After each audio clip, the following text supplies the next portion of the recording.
Welcome to English Chatterbox. Today we are going to do the chapter Life's Sweet Sounds by Ruskin Bond.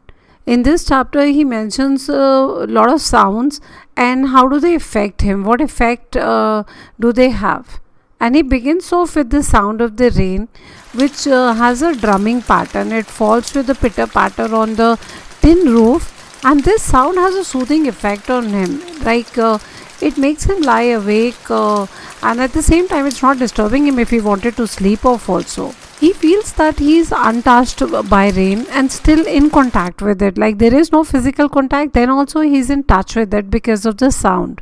His general belief is that the best of the sounds are made by water, be it the mountain, stream, which seems like as if it's in a hurry, it's rushing off somewhere, and it seems impatient when it's running off. Then the sound which comes from the sea, and since he's not near sea, so he just puts a seashell near his ear and feels the waves moving. He even likes the sound which is made by a dry earth when it's sucking up the water. Or maybe the sound is coming from the village wherein old wells are there and the villagers are washing their pans out there. In addition to this, he likes the sound of the crow which keeps blabbering, or maybe the babblers, the bulbul. These birds also make beautiful sounds.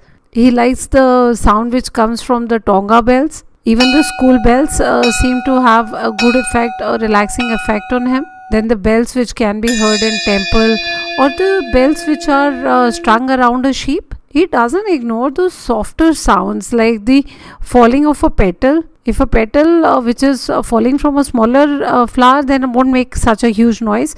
But flowers like dahlias and all, which have huge petals, make a definite sound, and they want to be noticed, and he refers to them as show-offs. And then there are sounds which are at a distance and they seem as if they are traveling with air, and they are not very audible but still can be heard.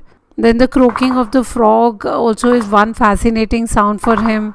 Then there are sounds which he regards as homely as in they are made at home, like the kettle boiling, or the doors closing or opening, or maybe the old sofa springs, which seems like as if it's our own. And at night, after the rain, when he goes out, he can recognize most of the voices, but there is one particular noise or a voice he cannot recognize, and he assumes it must be a little tree frog or a small green cricket. But he's okay with not finding it out. He doesn't think everything needs to be logically defined. A little mystery, a little intrigue is not going to hurt him. He really likes it. Students, अगर आपको कोई भी question हो इस chapter से related, तो आप हमारी वेबसाइट पे आके चैटरबॉट, जो एक एआई टूल है और किसी भी क्वेश्चन का आंसर दे सकता है आपके लिटरेचर का, तो आप वो क्वेश्चन टाइप करके अपने आंसर्स ले सकते हो. वो टूल बिल्कुल फ्री है हर एक के यूज़ करने के लिए. Thank you.